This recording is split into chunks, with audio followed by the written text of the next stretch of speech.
All right, first I want to start by giving all praises to Yahweh, Bashem, Yahushai, Bashem Rakakwadash, double honors to the apostles and elders of James Stone, and salutation to you all came out there that's pushing this truth in sincerity, the hopeful elect. Shalom. This is Brother Canan from James, Jamaica. Here are the quick lesson, and this lesson is going to be centered around how destroyed and how entitled our people are under this bondage system of tax. Somewhere around that root. So many a times you hear people saying that, hey, me a taxpayer, I'm a pay my tax. So, this supposed to be given, or this privilege, or this service supposed to be provided, and they are demanding that. And reason why they're demanding that is because that is how the system sets. You pay your tax for a certain system, and then you're expecting that. That's the information that's provided out there to people, that hey, if you pay a tax, we're gonna take your money and we're gonna bring you this service and all that.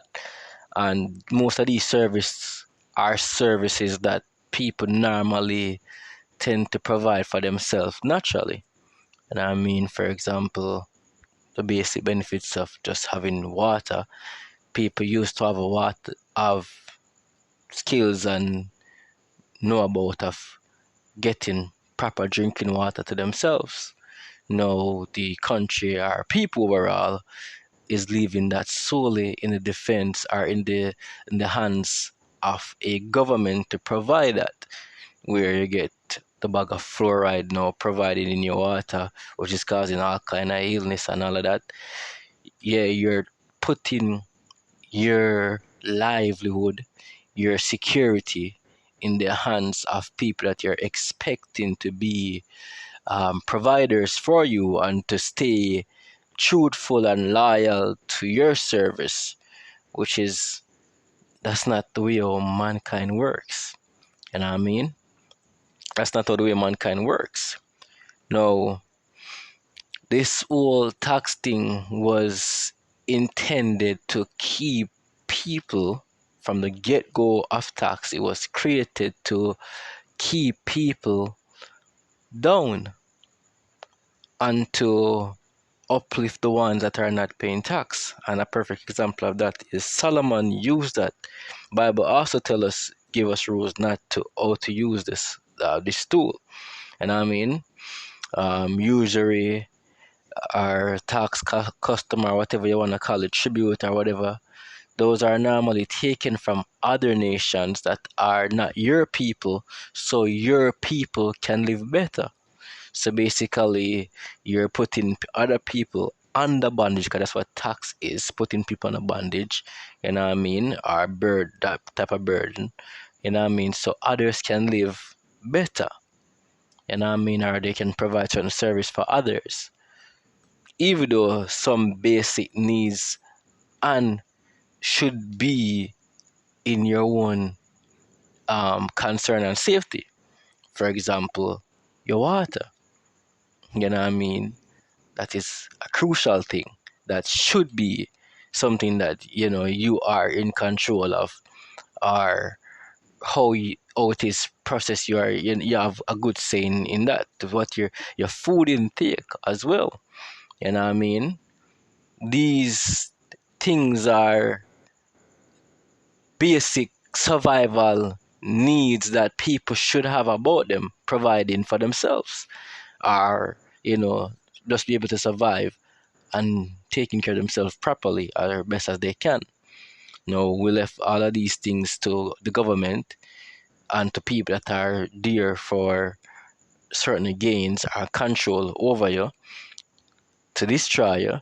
And you realize your water get polluted, the food that you're eating is not real food, all these things. And then you sit, and when you're not getting these garbages that we are allowing these people to provide us, then you cry and say, oh, me pay my tax and I'm a taxpayer, so me deserve that crap. You know what I mean?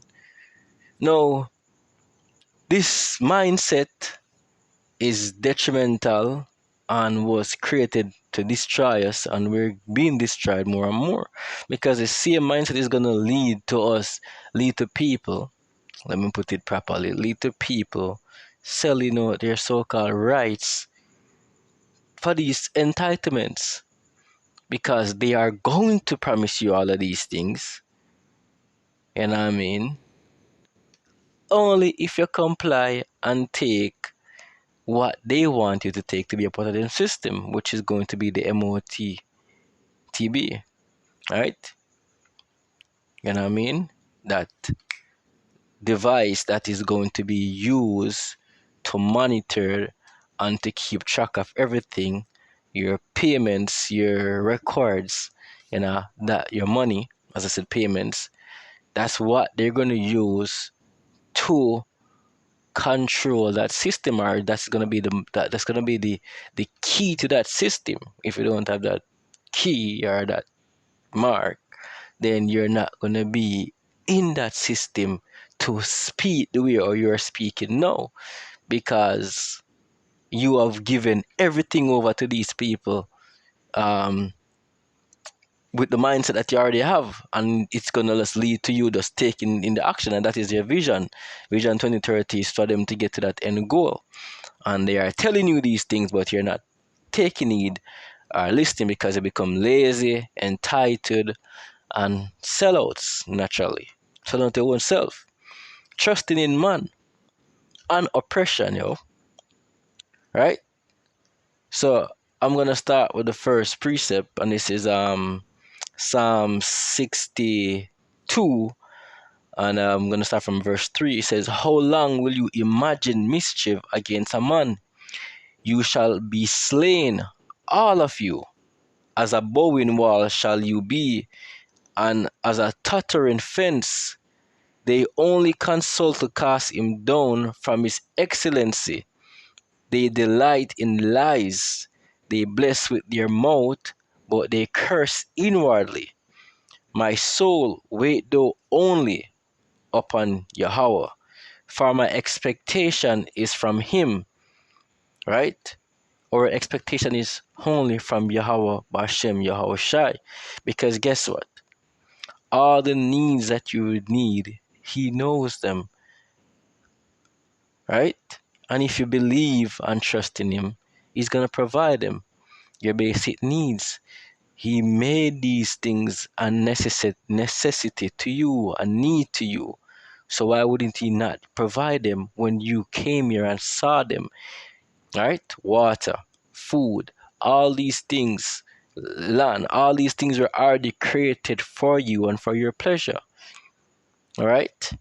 And if you believe in Yahweh Hashem Yahushai and hold fast to that and not looking for men to be your security or to provide you with that security, then you're going to be secure because he's going to reward you for trusting in him. All right, let me continue. It says, my soul wait though only upon Yahweh, for my expectation is from him. He only is my rock and my salvation. No man, no government, right? Nobody is going to come, no carnal individual is going to come and be your rescuer, be this golden boy or this golden for you. Only Yahweh Hashem Yahushai is going to do that. All right, that's the only government that's going to do that. All right, he is my defense, I shall not be moved. In Yahweh is my salvation and my glory. The rock of my strength and my refuge is in Yahweh. Trust in him at all times, ye people. He never said sometime, He said trust in him at all times. Right? Trust in him at all times. Ye people, pour out your heart before him. Let what is on your mind, go before the Most High. Anything that is burdening you, that's what you should be doing. You should be pouring out that to Yahweh Hashem Yahushai. Right? He says, Yahweh is a refuge for us. Surely men of low degree are vanity. So men of low degree are vanity, and men of high degree are a lie. Because again, you are still just a man. You can't even save yourself. Alright? So trust in men is stupid whether they're low or high. They're just men, mortal men. Right? To be laid in the balance, they are altogether lighter than vanity. They are lighter than vanity. Says, trust not in oppression, and become not vain in robbery. If riches increase, set not your heart upon them. Right? Say, trust not in oppression, yo. And again, the system was already designed to oppress. And we have so many people that trust in it. No, I'm not saying that not because you're not born in it, you're not going to live in it naturally, but to put your trust in it as if it is going to work for you, or if for some miraculous reason it is going to come around and be beneficial to you in the sense where it's going to bring you salvation, or it's going to make you less stressed or depressed or oppressed, then you are confused as hell. You're lost. You're in a maze, basically wandering, because that's not the ultimate goal of that. And they are telling you the ultimate goal, but you keep on denying what you are hearing. You keep on telling yourself that, oh, it can't go so. People out there cannot be so cruel, even though the evidence are there before you, showing you that, yes, people are that cruel, because men, the heart of men is deceitful, and desperately wicked. And you have a specific set of men on the earth that are designed for wickedness. And their track records shows that, Just look and investigate for yourself and tell yourself which nations of people or which race of people falls perfectly in that category. You know what I mean? I mean, all men are wicked, but you have a set of men that are on a different level of wickedness, So, trust not in oppression. No, you're so up that you're paying tax and you're a so-called good citizen and you should get a badge of honor and all these things because that's what you tell yourself. Because, oh, you're good peasants pay taxes, That's what you tell yourself. Alright?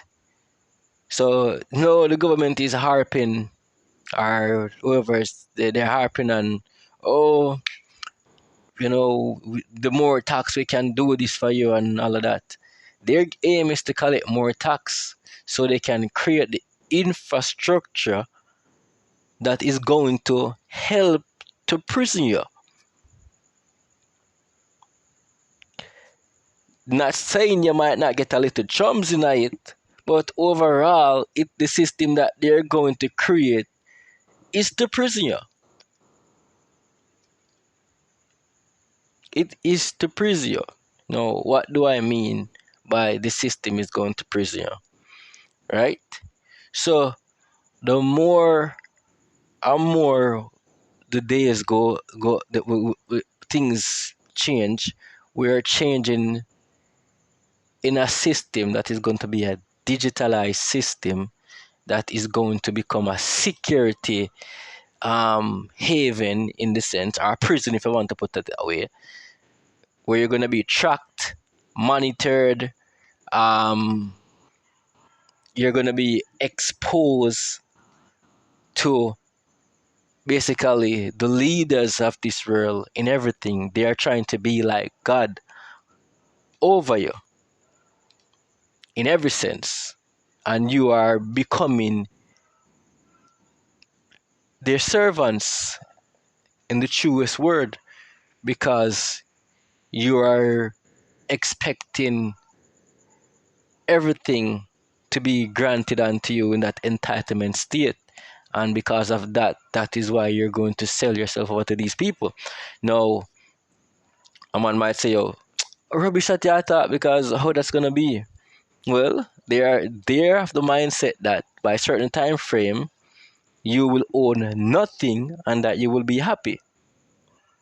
You will own nothing and that you will be happy. That's what these men literally tell themselves, right? And they're gonna repossess everything that you so-called think you own, right? The fiat money, you know what I mean?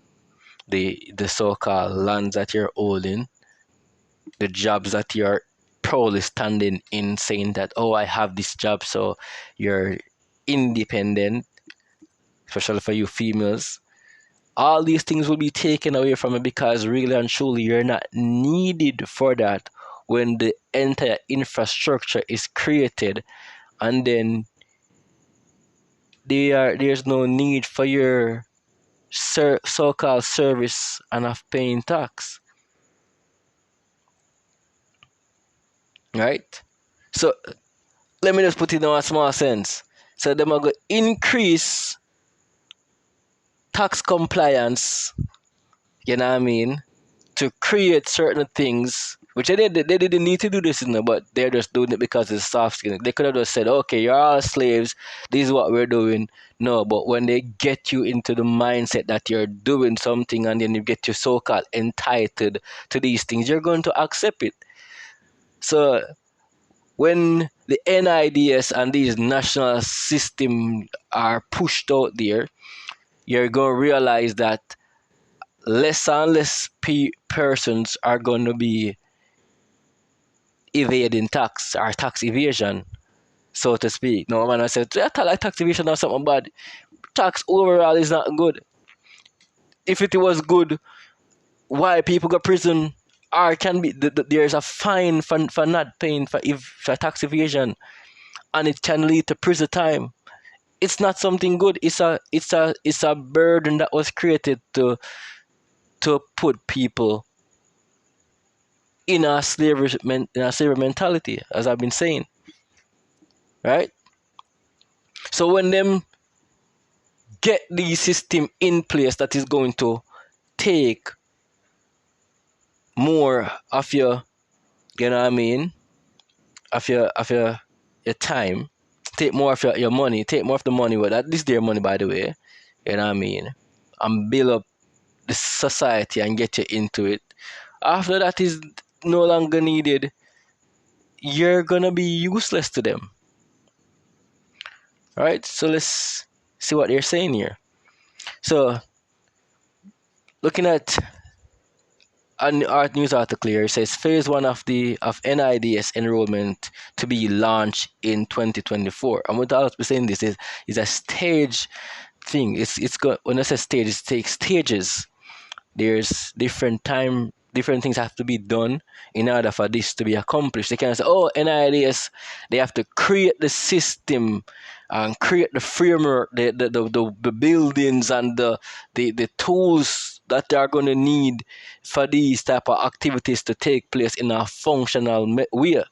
So they are readily on their way investing in these things. It's just that people not paying attention enough to see that these things are taking place.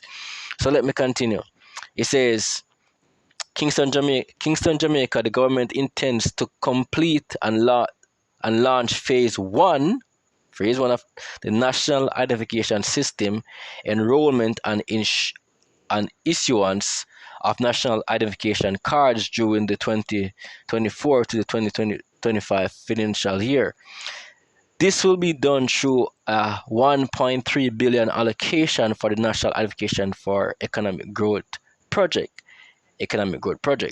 Details are outlined in the 2024-25 estimates of expenditure tabled in the House of Representatives by Minister of Finance and Public Service Dr. Nigel Clark recently.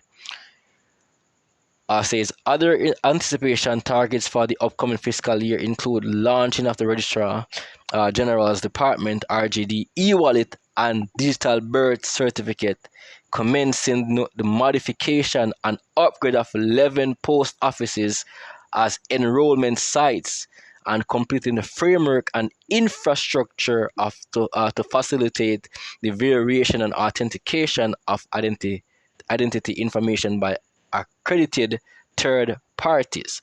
Now, I'm not going to go further than that. All right, this was in January, which a lot of education came out on this already. We've been saying this from the past. Well, good. Well, that's a lot of years now, right? That's on 2012. I think it was 2012, 2011 when this came about the first time, right? And we've gone over a certain time span, and both parties are still pushing this. So it's not a because it's not their design, it is a global thing that every country should have an identification system that basically can be unified worldwide, so to speak. All right.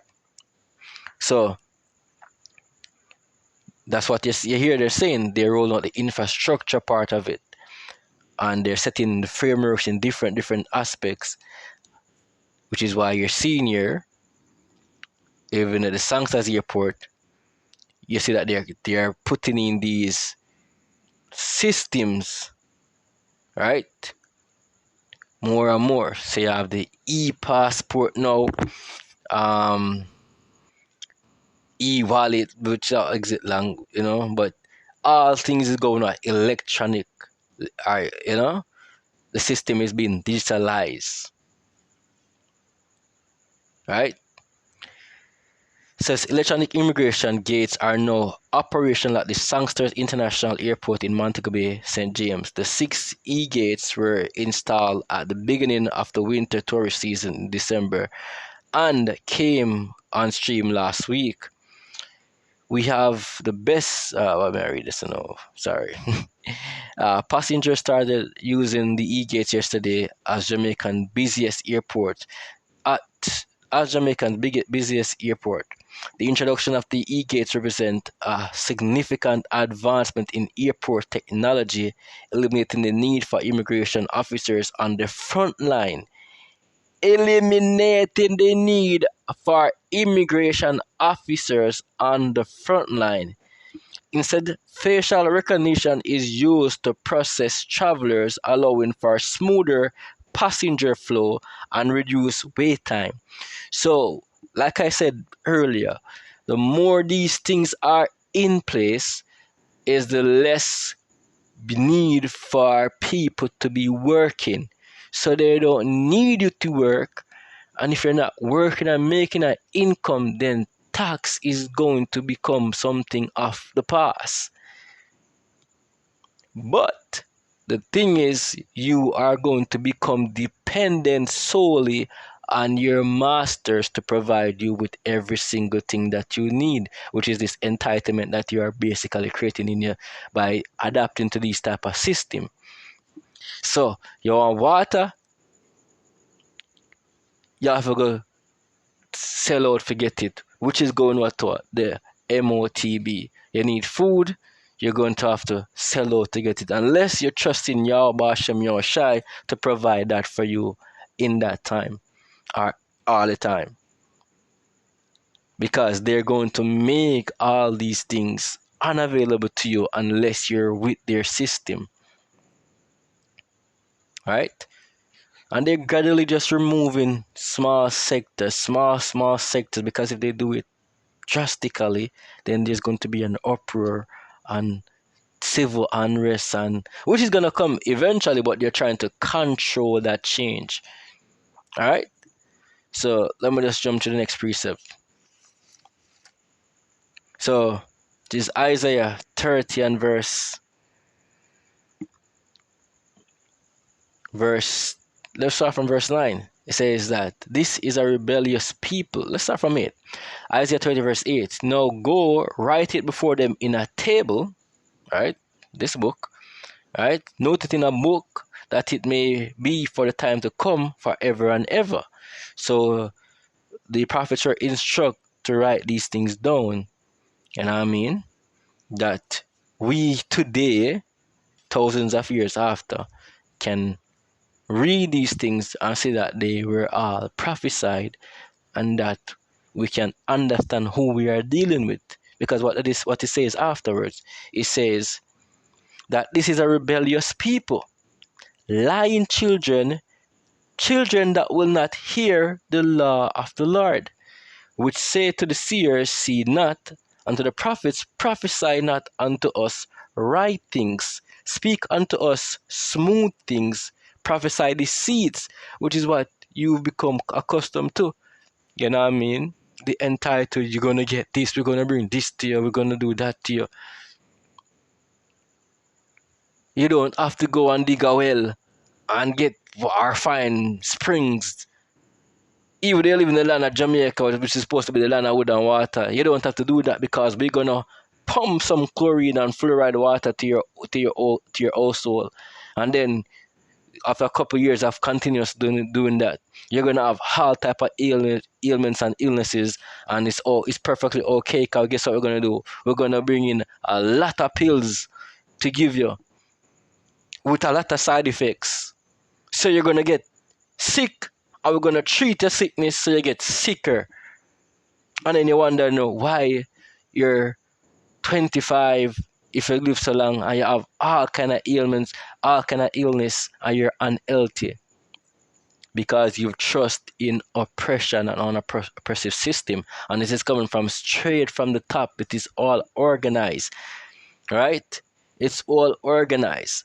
And these countries that are part of a bigger society in a while, they don't have the power to stand against what is there because they're all binding to it, because if they don't, they will be executed or they'll be replaced.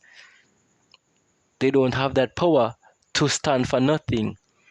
The most they can do is try to educate you and then get blacklisted or get put aside, and we'll try to find, are them eventually try to come and kill you, because that's the thing, they will try to come and kill us. But at least they would have stand for the integrity and stand for the right and trust in Yahweh Hashem Yahushai, and he would have protect us. Because if the people they turn to Yahweh, as the scripture says, if my people which are called by my name shall humble themselves and seek my face, right? He would heal our land, the land that the Palestine and the Israelis are fighting now for, or been fighting for. He would have healed our land, and the blessings and everything would be back to us. No, we're just cursed. We're just a cursed people, you know? Where was I? He says, would say to the seer, see not, unto the prophets, prophesy not unto us right things, speak unto us smooth things, prophesy deceits, get you out of the way, turn aside out of the path, cause the Holy One of Israel to cease from before us. Wherefore thus said the Holy One of Israel, because you despise this word, and trust in oppression and perverseness, and stay thereon, therefore this iniquity shall be to you as a breach ready to fall, swelling in out in an high wall, whose breaking cometh suddenly and at an instant. Right?